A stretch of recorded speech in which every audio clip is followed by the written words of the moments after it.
Welcome to my YouTube channel, Dynamic Tutors.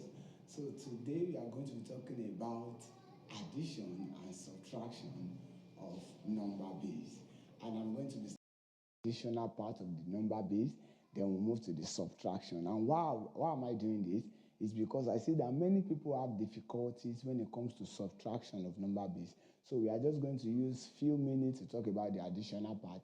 Then we are going to explain very well, a very detailed explanation on subtraction of number base. So let's go.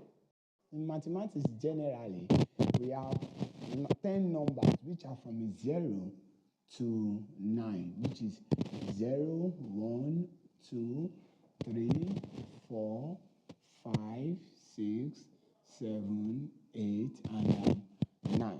So we have that is where the number base comes out from.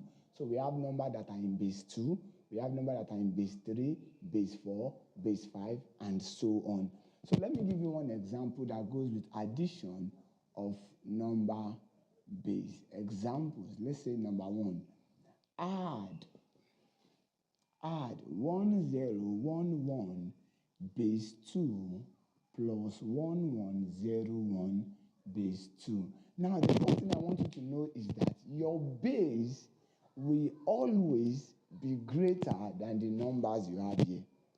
Your base will always be greater than the number you have here. That is to say, what are the numbers we have here? We have 0 and 1. That is the numbers we have here. And as the base, we have 2 as the base. So you cannot have 1, 2, 0, 1 and have base 2. This is wrong. You cannot have something like this and have base 2. You will have 1, 2, 0, 1, then base 3. This is correct. Or base 4. This is correct. Because your base must be greater than the number you have here. So this number here, 1201, can be in base 3, 1201 can be in base 4, because 4 is greater than the number here. 3 is also greater than all the numbers here. If I have 1201 can also be in base 5, because 5 is greater than all the numbers here. It can also be in base 6, because 6 is greater than all the numbers here. But it cannot be in base 2. Why? Because 2, you have this as base 2, and you also have 2 as a number here. It does not tally. You cannot have 2 as the number here, and you also have base 2. It doesn't work that way.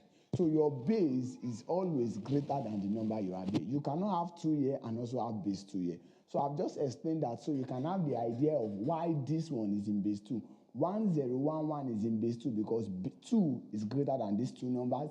1101 is in base 2 because 2 is greater than the numbers here. So let's go ahead and add both of them together. So if we are to add both of them together, I'll be having 1011 plus 1101. Then I have my base 2 because both of them are in base 2. Now, 1 plus 1 is 2.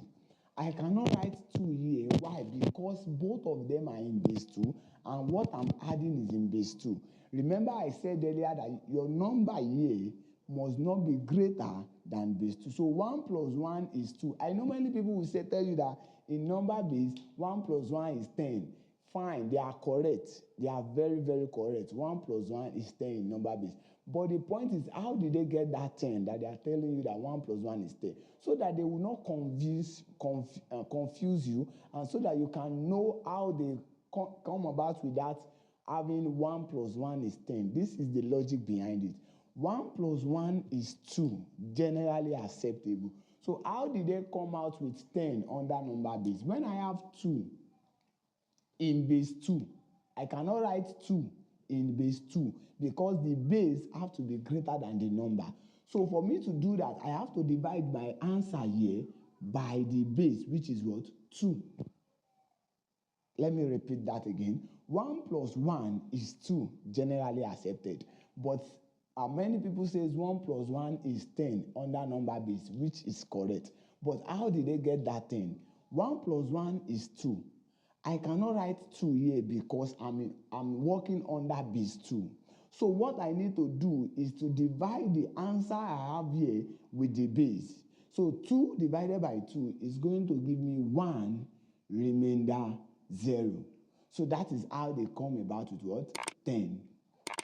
That's why you see 1 plus 1 in number base is 10. You write 0, carry 1. So that is how they get 10. So I haven't established that. So 2 divided by 2 equals to 1, remainder is 0. What you have to write here as your answer is the remainder. The number you have here, you add it to the next one, to the next row. So 2 divided by 2 is 1, remainder 0. So I will write my remainder as 0. The one that I have here, I will add it to the next row. So I will add again. 1 plus 1, 2. 2 plus 0 is still 2. So what do I need to do? I cannot write 2 because I'm working under base 2. So what do I need to do? 2 divided by 2 again. I believe you know how I got this 2 and how I got this 2 now. 1 plus 1 is 2. So that's how I got this 2. How did I get this 2? I'm working under base 2. So 2 divided by 2 will also give me 1 remainder 0. So I'll still write my remainder and I'll carry the 1 here. So 1 plus 0, 1. 1 plus 1, 2. Am I going to write 2? No. Why am I not going to write 2? Because I'm working under base 2. So what did I need to do? I need to do 2 divided by 2. So 2 divided by 2 is also going to give me 1 remainder 0. So I write my remainder again. I carry the 1 to the next row. So I add this one. 1 plus 1, 2. 2 plus 1, 3. Can I write 3? No. I cannot write 3 because I'm working under base 2. Everything I must have as my answer here must not be greater than 2. So 1 plus 1 is 2, 2 plus 1 is 3. Can I write 3? No, I cannot write 3 because I'm working under base 2. So what do I need to do? The result I have, which is 3, divided by what base did I have here? 2. So 2 divided by 3 is going to be 1, remainder 1. So as we've been doing earlier, you are going to write your remainder, which is what? 1. Then you carry this 1 to the next row. So 1 plus nothing is still going to give you 1. So this is my final answer in base 2. So that is just the simple logic behind addition of number base. So what you just have to do is that make sure that the answer you have here is not greater than the base. And the best way to do that is to divide the answer you have, divide it by what? By 2, once it is greater than 2.